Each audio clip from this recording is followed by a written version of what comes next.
Good morning. I want to thank Attorney General James Uthmeier and CFO Blazing Golia for being here, and really all the media. You know, the wildfire season in this state has been really one of the worst on record, and we need all of this to reach as far and wide as we can because peak wildfire season is still in front of us. Florida, most of Florida, 90% of it remains in a severe drought. The rest of it's in a drought. We've had the worst conditions we've had in many decades on rain. We also had 3 days of freeze here in January, and so we've got a lot of dead vegetation. And so we just start these fires. We do many things to help prevent those fires. This year, we have fought over 2,100 fires, which is over 135,000 acres. Typically, in an average year, we'll fight 23 or 400 fires and about that many acres of fire. The recent rainfall has helped, but again, we are still in severe drought in this state. It's going to take at least a foot of rain to get us out of severe drought conditions in most counties. Most counties, I believe there's somewhere between 37 and 40 of them, still have burn bans in the state. And so we want to make sure that everybody knows that those burn bans are real. And if you violate those burn bans, obviously there's violations of law and penalties for doing so. So please make sure if you are going to have a backyard fire, please check with your local county to make sure that there's not a burn ban. And then if you're going to do that, obviously, we want to make sure that that fire is completely put out using a water hose, using dirt. We don't always do that in the countryside, but it is that important. We've had many fires start this year from backyard fires getting out of hand. People throwing cigarettes out windows and things that sometimes we take for granted, but it started and turned into many hundreds or even thousands of acres of fire this year. The current leading cause of fire is backyard fires or arson, getting out of the way. In the last few days, we started having more lightning fires. Peak wildfire season is in front of us because we're going to start getting more thunderstorms. We hope it brings a lot of rain, but it also brings lightning, and that's going to cause some fires. The Florida Forest Service is prepared. We've got a great team here. We've got men and women all over this state prepared to fight these fires. In the last 3 years alone, we have bought 80 new bulldozers. Those dozers, when we first got here 3 years ago, the average age was 19 and a half years old. Today, it's closer to 14 years old for our average age. We've been blessed with the legislature giving us those resources. We're asking for some additional resources this year. We're trying to get that average age of those dozers below 10 years. That's more of an industry standard for the type of work that we're doing. We have bought a fleet of helicopters. We've got 10 helicopters now. Before 3 years ago, we had multiple Hueys from the Vietnam era that the federal government had surplus to us. Very, very high maintenance and very unreliable. Just in the last 30 minutes, we've had a helicopter dispatched to a fire right here in the Withlacoochee area. That helicopter will be fighting that fire immediately, and then other equipment, dozers and things, will show up to help fight that fire. But we will have a better picture of it because we have those helicopters. Number two, we bought a fleet of drones in the last 3 years. Those drones have helped with prescribed fire. We do 2.5 million acres in Florida a year with prescribed fire, restoring our forests and getting rid of all this vegetation we're talking about.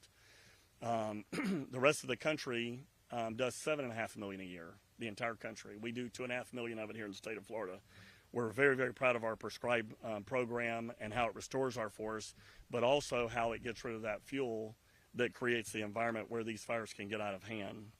We're very proud of that. The drone program has been instrumental in that program and in also fighting these larger fires you've seen around the state. If we have small pockets within those fires that haven't burned out, that drone can go in there and burn those out rather than having men and women having to go in there with the risk that takes. We are going to always look to protect life first at the Florida Forest Service and property second. What we need our residents to do, and this is the important part here, is to build a defensible space around their homes or their businesses. Clear out the brush, make sure your roofs are cleared out, your gutters are cleared out. Make sure that when we show up, that there's a defensible space there. That's very important. Have a plan that if you have to evacuate, and we call it the 5-minute plan. If you had to leave your home in 5 minutes, what would you take with you? Your pets, your medicines.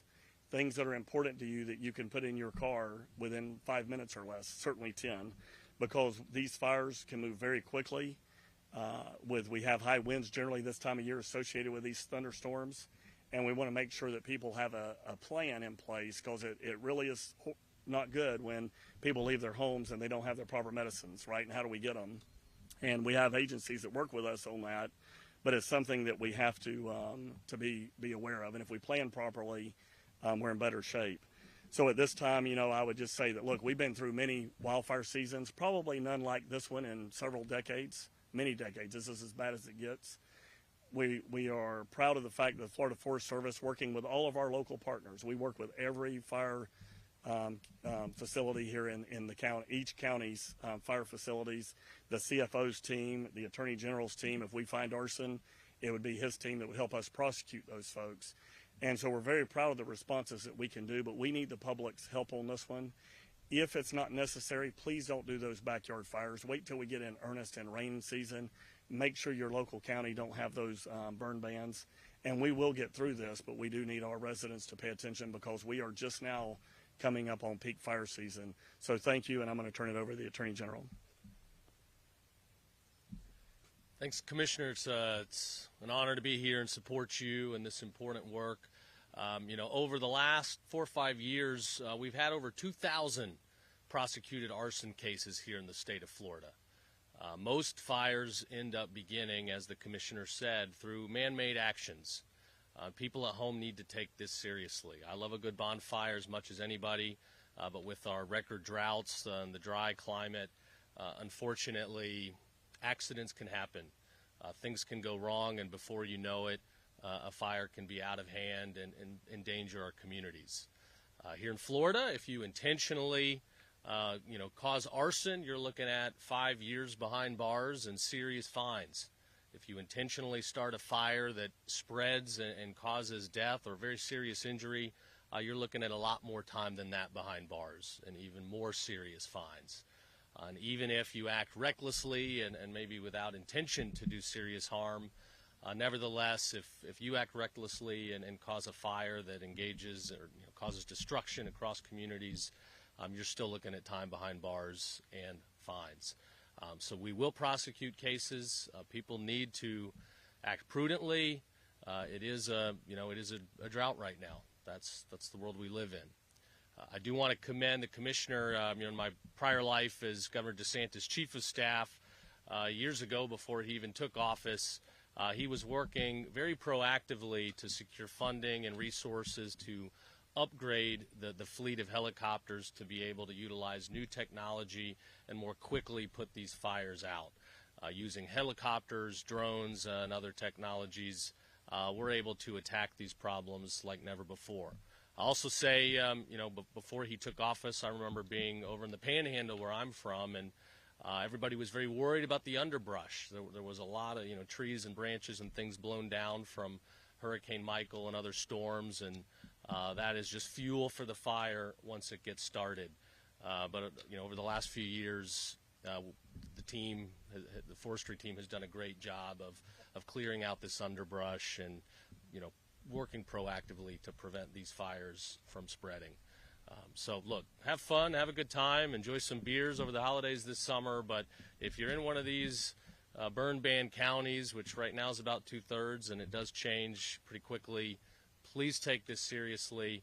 If you violate these orders, if danger takes place, if people are harmed, we will be there to prosecute. We will hold you accountable.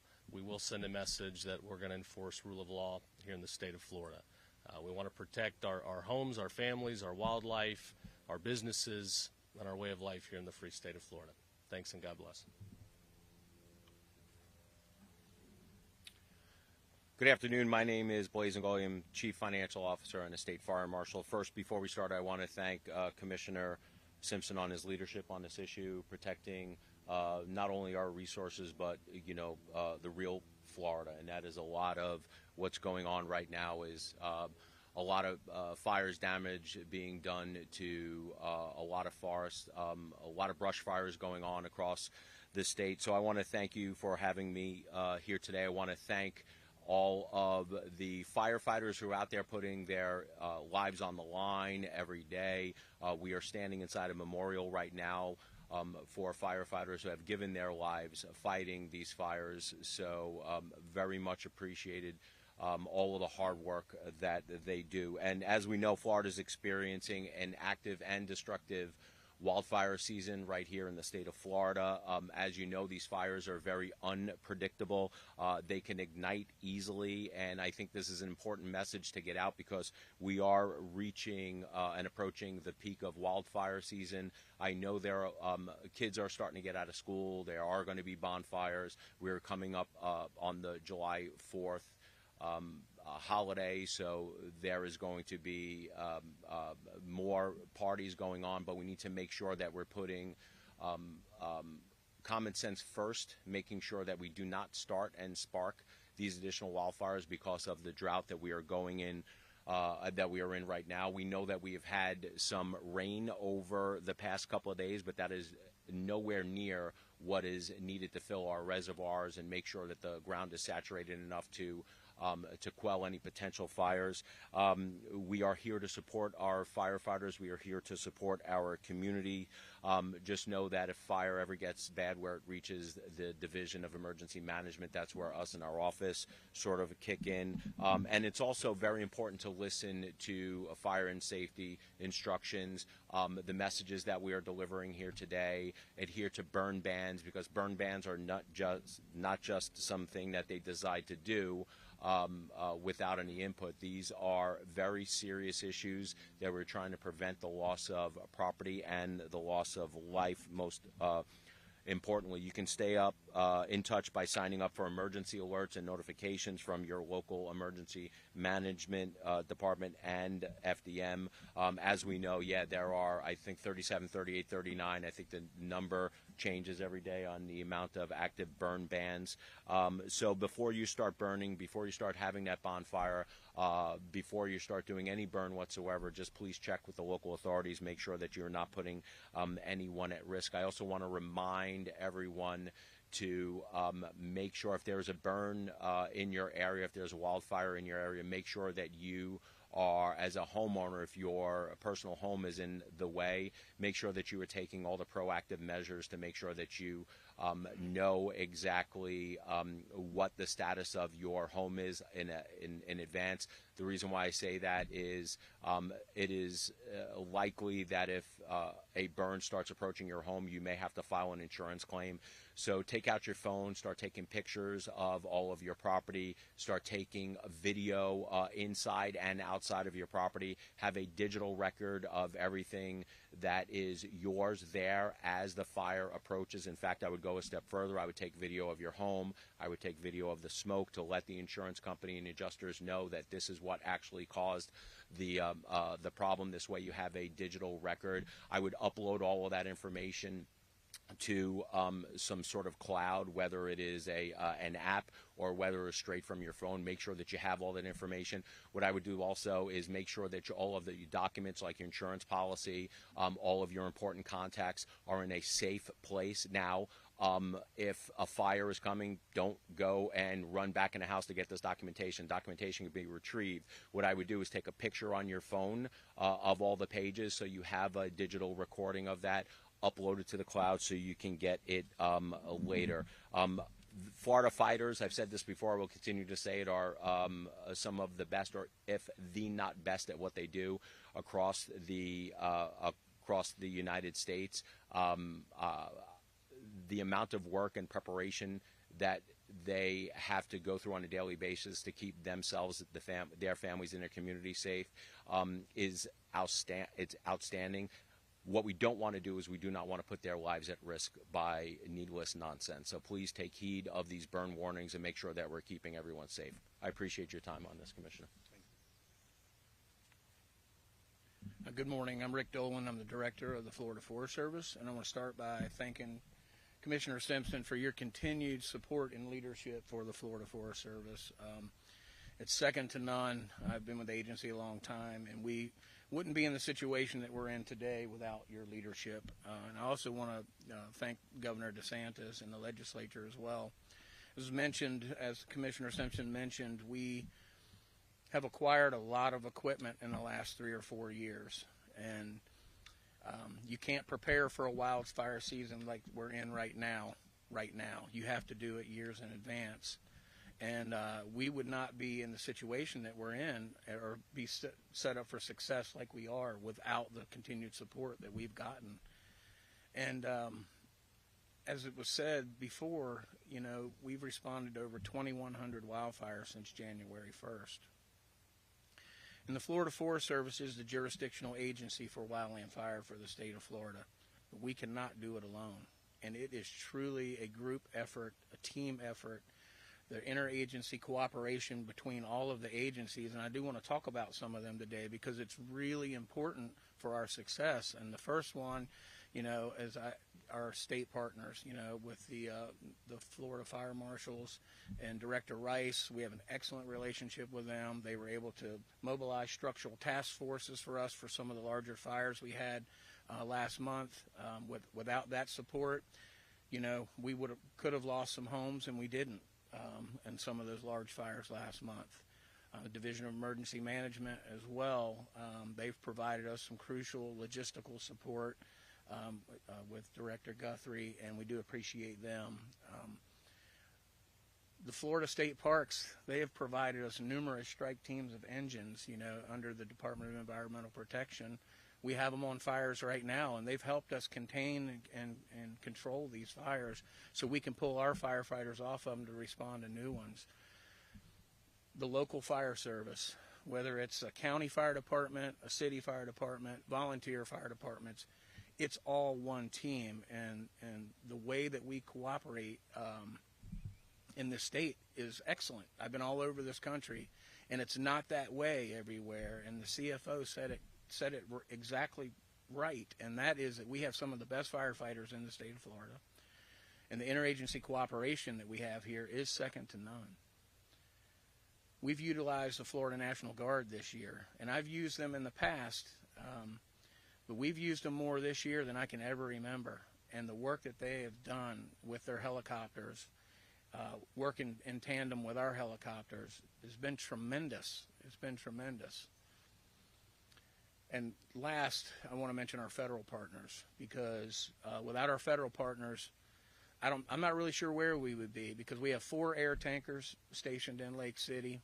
We have scooper planes, which can scoop water out of lakes and rivers. We have multiple federal helicopters on contract around the state to supplement the aviation fleet. It is truly a team effort here in this state, and I'm proud of what we've done so far. But wildfire season, the peak is just ahead of us right now, and we're just starting to. Most of the fires we've had up to this point have been human caused, but here in the last week or so, it's more lightning. And that's just going to increase, and that's the growing pains that we have to go through to get out of fire season. We have thunderstorms that come in, they put fires down, hopefully there's enough rain with it and it's not a dry storm, and then ultimately you can slowly get in, have better conditions and try to get out of a drought. Unfortunately, the predictive services, they've been correct all along, and they are now predicting Florida to be in drought conditions, higher than high fire danger, and higher fire activity through the end of July and into August now. So, folks, we've already been into this for 4.5 months, and we're looking at another 2.5 months ahead of us.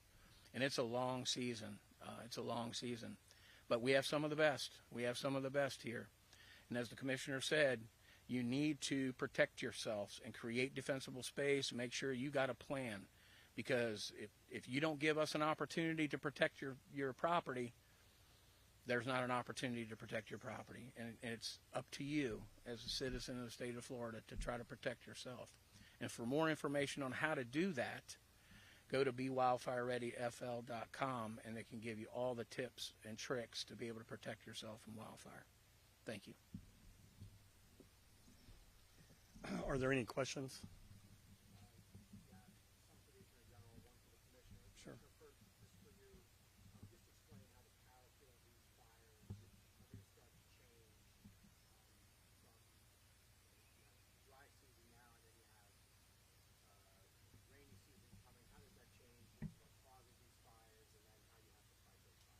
Sure. Well, the fighting is very similar in the fight, but the reality is that once lightning season started, and as Rick said just a few minutes ago, it has in the last few days, we're starting to get fires from lightning around the state. It's very unpredictable at that point, right? Lightning can hit anywhere and often. So, we could go from having just a few fires in an area of the state to having dozens, maybe even more in an area. So that response time is going to be critical. And our men and women have been trained to do this for years. The reality is if all of our residents will hold off on those backyard fires, and obviously we will deal with arsonists if we find them, but it will really save potentially not only a lot of lives, but a lot of property. And again, the next 30 days is going to be critical to that, and maybe the next 60. Thank you.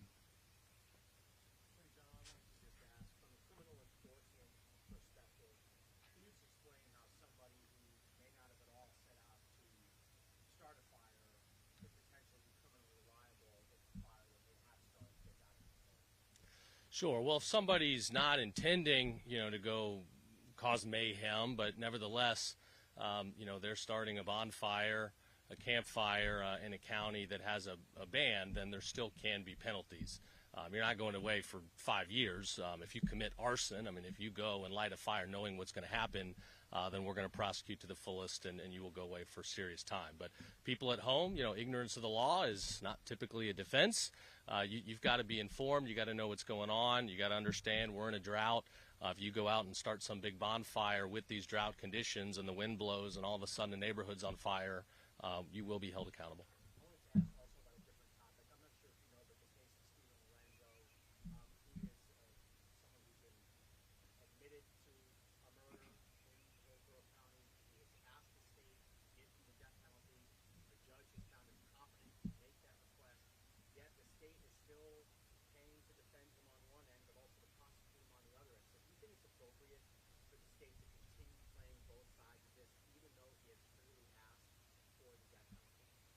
I'll look into the particulars of the case. I'm not familiar with all of it. What I will say is I think we're on a clip where the death penalty is being carried out about every other week right now. I think Governor DeSantis has taken his role here, to find the resolution under the justice system that the jury has decided at a faster clip than any other governor in history.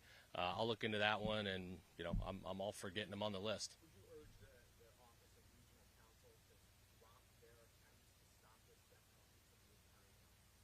I would urge it. And I will say, we used to have a lot of litigation on execution nights where sometimes we'd be up till midnight, waiting for courts to decide.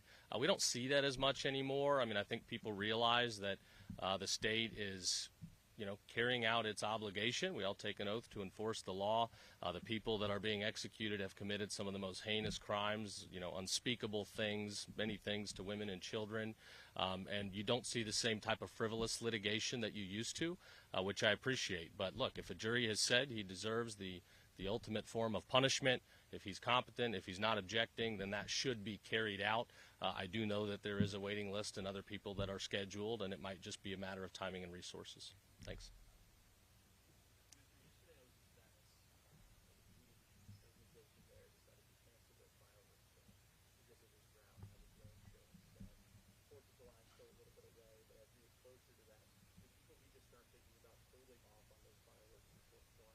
I think absolutely. When you're thinking, if we're still in drought conditions come 4th of July, then absolutely yes. You were talking about, obviously potentially hundreds of thousands of people going out doing fireworks. You could put the entire state on fire in one evening, all over the state all at one time. So I think it's going to be very important as we get closer to the 4th of July. We all love the 250th celebration we're going to have this year, but we probably ought to be considering alternatives. And of course, if we're blessed with rain, a big rain in June or plenty of rain in June, maybe that'll change. But it's something that people should be certainly planning for in all communities. What should lawmakers be considering as they finalize the budget? The only, and I was a lawmaker a few years ago. Be careful what you ask you. Yeah, in the Florida Senate. This is one of those great questions. If I were talking to the legislature right now, I would say just do whatever the Department of Agriculture turned in, right? No, we've been blessed with great relationships in the legislature. the equipment that we've been able to purchase, the raises, the reorganization of our department. The legislature has been very, very good to the Department of Agriculture the last few years. You know, we're building a facility in Tallahassee that's going to consolidate about 1,000 of our employees into one facility, saving the taxpayer over the next 30 years $70 to $100 million. And so when you think about what we've created here and the efficiencies that we've brought to the legislature, and I'll give you one more example. We started 3 years ago with our 20 divisions with 20 different softwares. By June, all of our divisions will be all on one set of software, much more interactive with the public, bringing much needed efficiency, not only to our jobs as the department, but to our citizens around this state. So we're very proud of the efficiency we brought, and we're very proud of the work that we've been able to accomplish with the legislature. They've been very good to us, and the governor also has been very good to the department. All right. Well, thank you guys for being here. Hopefully this will have been for naught. Hopefully there'll be no more wildfires, but you know, we've got a long way to go, and the more our citizens take this serious and avoid those backyard fires, make that defensible space, prepare your 5 and 10 minute plans to be able to leave your home if you have to, the better off we'll be as a state. So thank you for being here today.